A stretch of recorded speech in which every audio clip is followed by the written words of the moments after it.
வணக்கம். இணக்கம் அறிந்து இணங்கு அப்படின்னு ஆத்திச்சுடியில ஒரு செய்யுள். அந்த செய்யுளுக்கு ஏத்த மாதிரியான ஒரு கதை பார்க்கலாமா? ஒரு ஊர்ல ரவி அப்படின்னு ஒரு சின்ன பையன் இருக்கான். அந்த பையன் பள்ளிக்கூடத்துல படிச்சுட்டு இருக்கான். நெறைய விஷயங்கள் கத்துக்கிற பையன். நெறைய விஷயங்கள் தெரிஞ்சுக்கிற பையன்.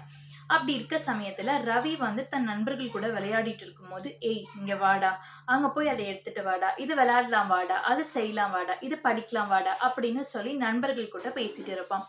நண்பர்கள் கிட்ட சகஜமா பேசுறதும், நம்ம மனசுல நினைக்கிறது எந்த யோசனை இல்லாம நம்ம வந்து பகிர்ந்துக்கிறதும் ரொம்ப நார்மலான விஷயம். அதுதானே நண்பர்கள். அப்படி இருக்கப்ப ரவி விளையாடிட்டு இருக்கான். அப்ப ஒரு நாள் ஆசிரியர் வந்து வகுப்புல கிளாஸ் எடுக்க வராங்க. அப்ப "இது எல்லாமே புரியுதா? புரியாதவங்க என்கிட்ட கேட்கலாம்" அப்படின்னு சொல்லி ஆசிரியர் சொல்றாங்க. அப்ப ரவி வந்து, "ஏய் எனக்கு இது புரியல. கொஞ்சம் நல்லா சொல்லு" அப்படி சொல்லிட்டு தன் நண்பர்கள்கிட்ட பேசுற மாரியே ஆசிரியர்கிட்டயும் பேசிர்றாங்க.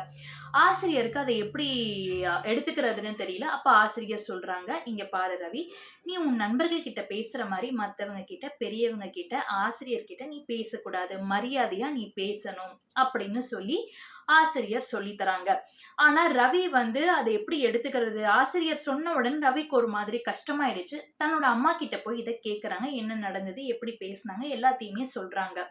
அப்ப ரவியோட அம்மா சொல்றாங்க, "இங்க பாரு கண்ணா, அதாவது நீ உன் நண்பர்கள் கூட ரொம்ப சகஜமா சிரிச்சு பேசுறது, வா, போ பேசுறது எல்லாமே வந்து ரொம்ப சாதாரணம். ஏன்னா அவங்க உன்னோட நண்பர்கள்.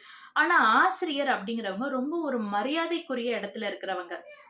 ஆசிரியரையோ, பெரியவங்களையோ, உன்ன விட வயசு மூப்புல இருக்கவங்களையோ நீ அப்படி பேசக்கூடாது. எல்லாரையும் மரியாதையா வாங்க, போங்க, இத எனக்கு கொஞ்சம் சொல்லிக் குடுங்க, இது எனக்கு தெரியல, அது கொஞ்சம் பண்ணி குடுங்க அப்படின்னு ரொம்ப மரியாதையா பேசணும்.